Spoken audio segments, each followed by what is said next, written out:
Happy Sabbath. Happy day. Let's pray before we start the health nugget.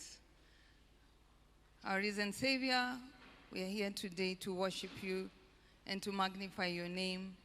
We want to thank you for this holy Sabbath day. We want to thank you for the showers of blessings. In this world, we have so many heartaches, stress, and depression, and we pray, Lord, that may you meet us at our points of needs. Be with us as we go through this, for in Jesus' name I pray.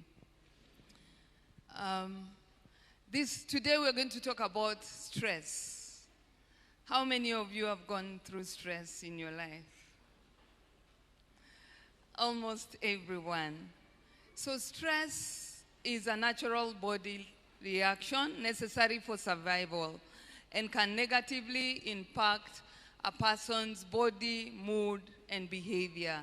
So when you go through stress, normally your thoughts, can become maladaptive. Your body will react in a certain way. You can even feel sick, even when you're not sick. So those are some of the symptoms that will make you know that you're stressed. Stress can be good to some level, but if it is too much, then you need to do something about it. In Philippians 4:6-7, the Bible says that, do not be anxious about anything, but in everything by prayer and supplication with thanksgiving, present your requests to God, and the peace of God which transcends all understanding will guard your heart and your mind in Jesus Christ. So even as Christians, we go through stress. And we are lucky that we have the Bible that really guides us on what we need to do. If we lay our thoughts, if we put our thoughts and present them to Jesus Christ, then we will be able to have it more bearable. What are some of the causes of stress? Stress can be at different levels. Children go through stress, youths go through stress, adults go through stress, and even old people. When you're getting to old age, you must be wondering now, who is going to help me?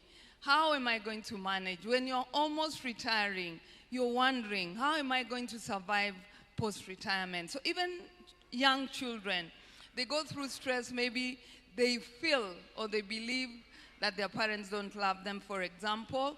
They ask for something and they're not given. And clearly, maybe even the parents do not have whatever they're asking for. But because they are not given, they may start feeling stress. So there are certain things that will show you that someone is going under stress. For example, a young baby can also go through stress when they are wet. And maybe the parent does not know that the baby is already too wet to bear. So some of the causes of stress, I'll just mention a few, are relationships.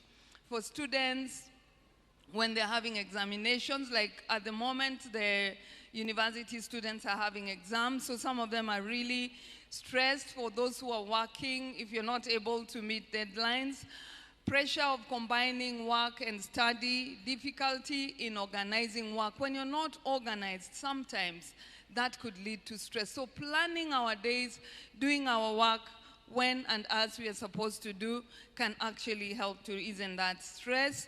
Poor time management, poor housing, maladaptive thoughts. Maladaptive thoughts basically means that you're thinking about something that may cause you that stress. For example, if I'm walking along the road and I know you very well and I pass you, maybe I'm not thinking about it, maybe I've not seen you, but you may think that I'm actually avoiding you. And that can cause stress in that you'll start thinking, oh, she doesn't like me, or she's avoiding me. And then the next time I meet you, you're not even talking to me. Not because I even know, but because the thoughts that you had that made you feel that you're not wanted. So these thoughts, unless they can be proven, they are maladaptive. Because if I say I pass you, is it true that I passed you? Did I see you? Did I not see you? Other causes of stress are dysfunctional marriages. When you're in debt, adjusting to life. At the moment, life is really tough. The economic situation in Kenya is really tough. How are you adapting? Is that causing stress to your life? Is it causing stress to your family? Because normally it's a ripple action. You're feeling stressed, you go home and you're shouting at everyone. And that can really interfere with the normal life. Difficulty with personal relationships, in marriage, in relationships for the youth, for example. And for families that are working, at the moment you find that both parents have to work. During our time, our mothers mostly stayed at home. But at the moment, because of the economic situation, both parents have to work in one way or the other. So sometimes balancing the demands of a family is really difficult. You have to take care of the children. The house helps more or less take care of the homework, and even taking care of the children before you get home. That can also cause stress. Child-parent relationships, especially for the youth and the teenagers. How do we relate with our parents? Are we okay? Do we feel they really appreciate us? Or do we feel that they're ignoring us or they do not care? And that's why you decide to go somewhere and just stay alone because you feel that you're not really appreciated. Backsliding as a Christian can also cause a lot of stress because you're wondering, how is it for you with other Christians? How is it with God? So that can also cause stress. I would like us to look at some of the signs of stress. One of them is agitation. When you're repeatedly getting agitated, someone talks to you and you're already feeling annoyed. That could mean that you're stressed because you can actually project it to someone else. You're feeling this way, but you're, projecting it to someone else by actually shouting or telling them something that you're feeling inside. Feeling hopelessness. If you neglect yourself, self-neglect. Sometimes you don't even feel like taking a shower, which is not normal. If you're not taking a shower every day, then it is normal. But if you feel that you've been taking a shower every day, but these days you struggle to go to the bathroom, that could actually mean that you're neglecting yourself and you may be going through stress. Personality change. You've been so outgoing and suddenly you become, timid. You don't want to go out with people.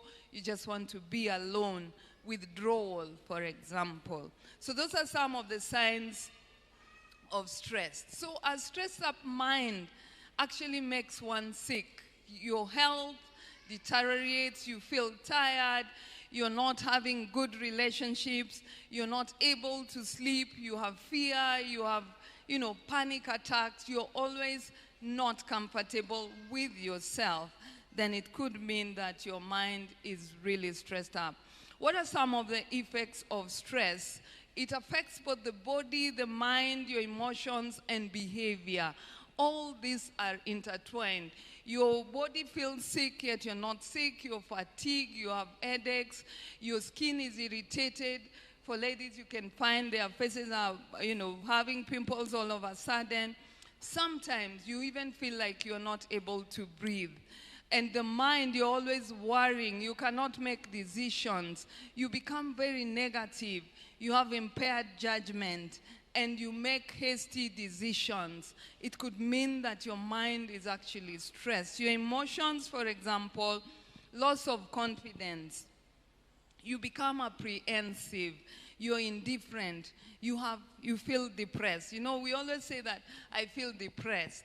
And that is something that we say every day. But if there are certain symptoms, like you're always crying, you feel irritable, you don't want to be with people, it could mean that you're having this depression. And depression is at different levels. Some are manageable.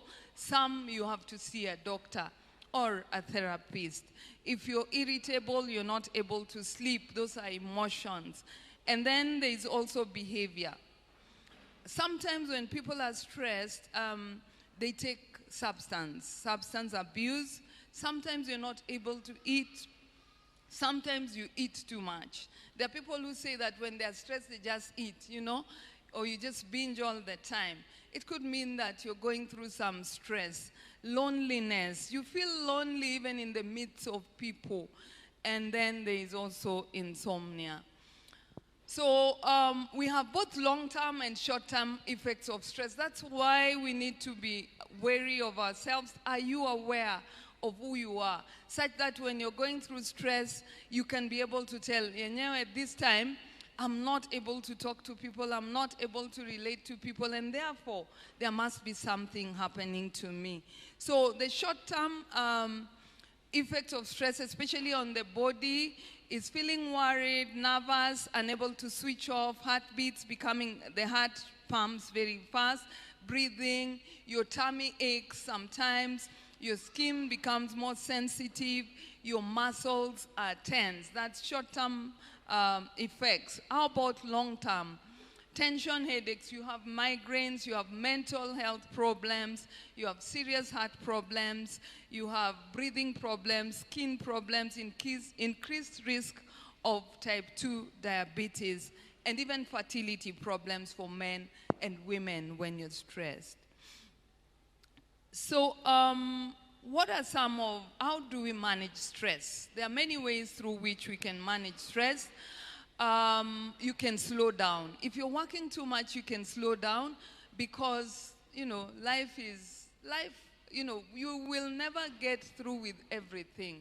There are certain times when you just have to say, now, I need to take a break, self-care. Snooze more, try to sleep more, rest more, it helps. Let go of worry. Why worry when you can pray? Laugh it off. Sometimes that laughter, comedy really does help to lighten us up. Get connected with people. It's just take a call and call someone. It really does help. Proactive giving back. When was the last time you gave back? Usually when you give back, you feel that joy. So just try and give back. Do something that will, you know, make you feel better. Be active every day. Do exercises. That cannot be gainsaid. Doing exercises, eating healthy. And then lean into things you can change. There are certain things you can't change. If there's something you can't change, for example, if someone is unkind to you or they're just unkind, you cannot change that.